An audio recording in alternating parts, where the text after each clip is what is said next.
Hi, it's us again. Hi. Hi, we're here to talk about evergreens. Right behind us is a wreath that we have for our door made out of different evergreens. So we're going to talk about evergreens. Here we go. Hi everybody. Okay, Sophie and I are going to talk about evergreens today. We're really excited. Now you have to know one thing. To know what an evergreen is, you need to know what the opposite of evergreen, deciduous. So some plants are deciduous. They lose their leaves in the winter when it gets cold and they rest for the winter. And then they make new leaves in the spring. And then some plants are evergreen and they keep their leaves or needles all winter long and they can still grow during the winter.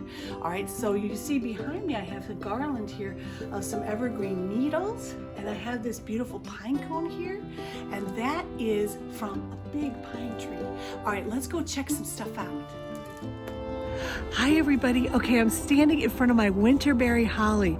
This is a deciduous holly, which is a little different, so it does lose its leaves, but it is covered in these glorious red berries, and that's why you grow this holly. Hollies are actually male and female, and you have to have a male to pollinate this female one with the berries, and it is just covered. In fact, the branches are drooping down. I've never seen it so covered with berries before, but it is glorious. All right, let's go see the next thing.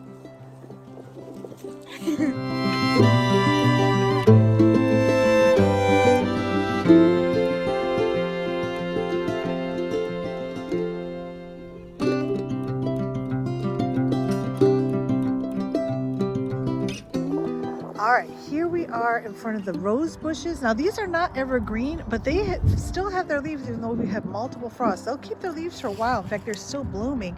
And then down here is an herb that I have planted called germander. And this will stay evergreen. It almost looks like a little boxwood. And in the spring, remind me to show you when it blooms as these tiny flowers and is covered in bees.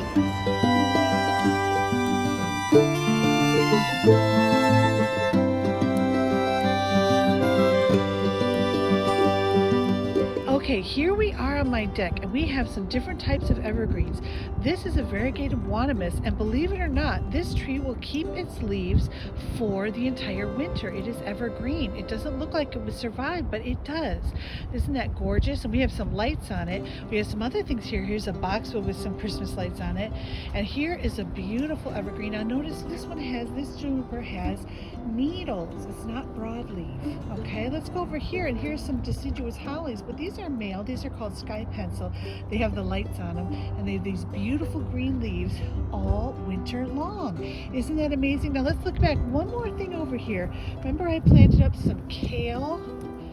Isn't that gorgeous? And here's some beautiful large kale. Isn't that beautiful? Now that is, it's survived many frosts, so we'll see how that goes. And even this cardoon, I couldn't believe it, but look at this. Look at these two kale right here. That is gorgeous.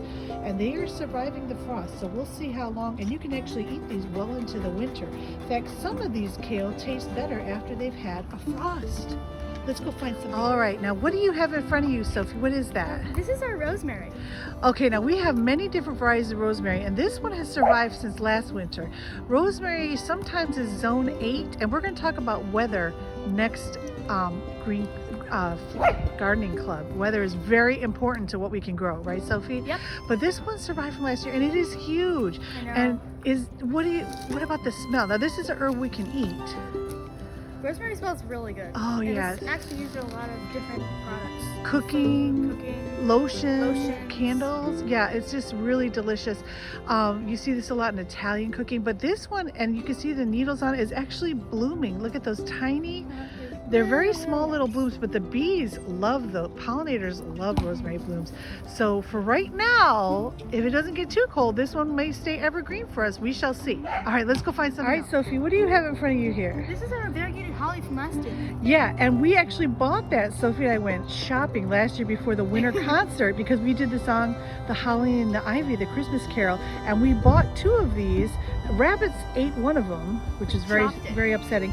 But this one is growing now in our yard, and it's very, very beautiful. We'll see if it gets some berries. It's variegated, a broadleaf evergreen, and the leaves are very sharp and prickly, like almost like a cactus, right? Yeah. But it's just gorgeous. We love it. All right, here we are in front of one of our favorite evergreens that we planted in our yard. We actually planted 2 because this one did so well that it really loved the conditions in our yard. We got a second one. So this is a beautiful, oh, and it smells So good, doesn't it smell Yeah, so it smells fragrant? amazing. The smell of these conifers, this is a conifer, Japanese conifer, and it's blue. And so it looks just like a beacon down the street. My hair's getting all stuck in it, but we're gonna smell, it smells so fragrant. And this one, when we planted, it was under 3 feet tall, and now it is over 10 feet tall. I'm gonna take a picture with my daughter and you can see how tall it is. All right.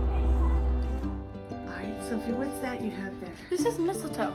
Okay, now this is mistletoe, and a lot of these symbols that we use for Christmas actually go back thousands of years before even the first Christmas. And mistletoe, there's a lot of legends about good luck and different things like that, but people hang this up, and then if you stand under the mistletoe, you're supposed to get a kiss. Mwah, Sophie. Did you get it? Mwah. Got it. Okay, here's our Christmas tree. Now, Christmas trees have been a symbol, evergreen Christmas trees have been a symbol even way before Christmas, but ours isn't real because I just feel really bad cutting down a whole living tree. So this isn't a real one. It just makes me feel bad. I like to grow the trees outside, and we do put lights on some of those, but I love the evergreens. And I forgot to mention one thing. Don't get real mistletoe. Use fake mistletoe because real mistletoe is toxic, poisonous. Okay, so don't use real mistletoe as a decoration in your house. Just get fake ones like I had. All right, here, let's do our project.